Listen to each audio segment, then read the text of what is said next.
Salam hər kəsə, hər vaxtınız xeyir. Kanalıma və videoma xoş gəlmisiniz.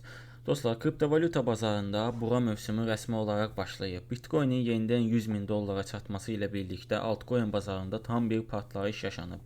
Yəni bunu özünüz də açıq-aydın görə bilirsiniz. Bazara yeni likvidikələr axır, yəni yeni proyektlər bu fürsətdən istifadə etməyə çalışır ki, hazır buğa sezonudur. Məhz biz də bu sezonda partlataq. Coinbase'in CEO'su, Coinbase'in yəni Coinbase borsasının admini Brian Armstrong bir neçə gün əvvəl Twitter üzərindən paylaşım edib və paylaşımda məhz bu sözləri yazıb. Token sales are the new meta. Yəni açıq şəkildə bildirir ki, yeni trend artıq token satışları olacaq. Bu açıqlama bazarda böyük səs-küy yaratdı. Çünki hələ buğa dövrünün başlanğıcında olmamağımıza baxmayaraq, Coinbase CEO'sunun bu sözləri İCO-ların geri dönəcəyinə dair güclü bir siqnal kimi qəbul olunur. İCO da pre-sale deməkdir, ön satış deməkdir. Niyə DEX-lər hal-hazırda ən məşhur trenddədir? Son həftələrdə mərkəzləşdirilməmiş birjalar, yəni xüsusilə də DEX-lər bazarda ən güclü hekayələrdən birinə çevrilib. İnsanlar artıq sadəcə mərkəzləşdirilməmiş birjalara yox, onların mərkəzləşdirilməmiş versiyalarına sərmayə yaradırlar. Bu trendi iki layihə önə çıxartdı. Hyperliquid, məhz bu coin və bir də Aster coin. Hyperliquid hal-hazırda 11-ci pillədədir.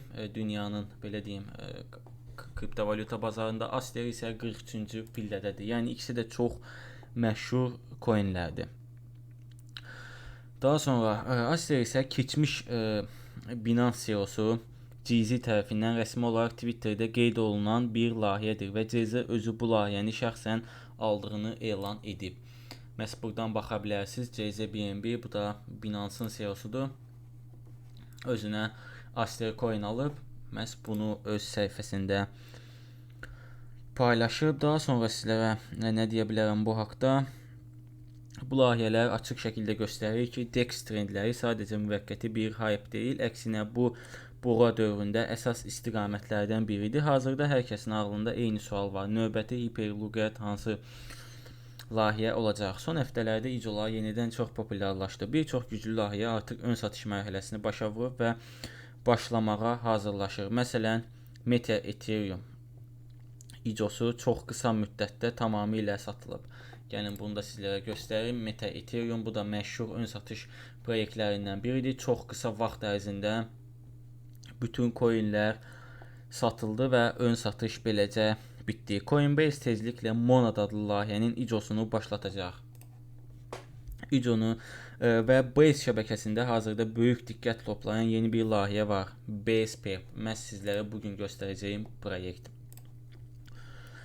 Bu bizə göstərir ki, növbəti nəsil DEX-lər xüsusilə Base blockchain üzərində qurulurlar və artıq bütün investorların diqqət mərkəzindədirlər. Base ekosisteminin böyüməsi Base Coinbase tərəfindən hazırlanmış Layer 2 blockchain-idir. Son aylarda onun TVL, yəni Total Value Locked dəyəri inanılmaz sürətlə artır. On-chain aktiv istifadəçi sayı, yeni layihələrin sayı və developerların fəaliyyəti hər həftə artır. Bəzi analitiklər hesab edirlər ki, Base yaxın zamanda öz tokenlərini buraxa bilər. Əgər bu baş versə, Base ekosistemi növbəti BNB hekayəsinə çevrilə bilər. Hazırda Base şəbəkəsində onlarla DEX, NFT, DeFi və sosial layihələri aktiv şəkildə işləyir. Yəni ekosistem artıq kifayət qədər böyüyüb və bu sürətli böyümə Base üzərində çıxan yeni layihələrə olan marağı daha da artırır. Bəs yaxşı dostlar, BasePep, yəni bu gün sizlərə göstərəcəyim proyekt nədir? BasePep, Base şəbəkəsində qurulan ilk yerli mərkəzləşdirilməmiş birja DEX layihəsidir. Bu platformada istifadəçilər Hyperliquid və ya GAX-də olduğu kimi perpetual trading, vadəli əməliyyatlar həyata keçirə biləcəklər. Daha sonra nələr var? Yəni tam mərkəzləşdirilməmiş şəkildə və birbaşa Base blockchain üzərində qaldıraclı ticarət aparmaq mümkün olacaq. Base Prep komandası hazırda məhsulun test mərhələsini tamamlayır və ISO mərhələsi hal-hazırda aktivdir. Bu səbəbdən layihə Base ekosistemini ilk tam yerli DEX kimi ön plana çıxartır.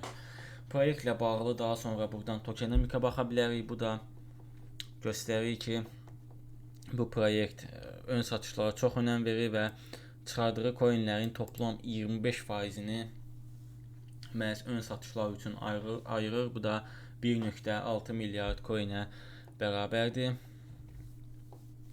Yol xəritəsinə özünüz diqqətli bir şəkildə baxa bilərsiniz. Burada tam ətraflı bir şəkildə 2026-nın sonuna qədər nə planları var, hamısını bizlər üçün qeyd ediblər. Coinin qiymətini falan burada görürük. Necə ala bilərik? Gəlin ona da baxaq. Almaq çox sadədir. Sağ üst bölmədən biz bura öz kaşlokumuzu bağlayırıq. Daha sonra hansı coinlə satın almaq istəyiriksə onu seçirik və bura miqdarı giririk. 200 dollarlıq coin satın alsaq 4% ekstra bonus əldə edəcəyik. 500 dollarlıq alsaq 10%, 1100 dollarlıq alsaq 1100 dollarlıq alsaq 10%, 500 dollarlıq alsaq 6.5% və son olaraq 2300 dollarlıq coin alsaq, yəni maksimum bonus 13% əldə edəcəyik. Burada da qarşılığında nə qədər coin alırsa onu bizlər üçün qoyublar. Coinin hal-hazırda qiyməti budur. Növbəti raundda isə bu olacaq. Raundlar 20 saatdan bir çevrilir səhv etmirəmsə. Başqa proyektlə bağlı sizə gəlin referans bölməsini göstərə bilərəm. Bu da bizə yaxşı qazanc gətirə bilər. Dollar cinsindən 18%, coin cinsindən isə 4% coin bizlərə verilir. Yəni toplam 22%lik bir referans bonusu var. Yəni dostlarımızı dəvət edərək biz buradan 22%lik bir bonus əldə edə bilərik. Referans linkimiz üçün də bura öz kaşlokumuzu bağlayırıq və referans linkinə sahib oluruq. Başqa bu proyektlə bağlı dostlar deyiləcək elə də bir şey yoxdur. Bu gün sizlərə qısa bir şəkildə bu proyekti izah eləməyə çalışdım. Hər hansısa bir sualınız olsa videonun altında yazıb soruşa bilərsiniz. Həmçinin bu videonun bir yatırım tövsiyəsi olmadığını unutmayın. Başqa videolarda görüşərik. Hələlik sağ olun.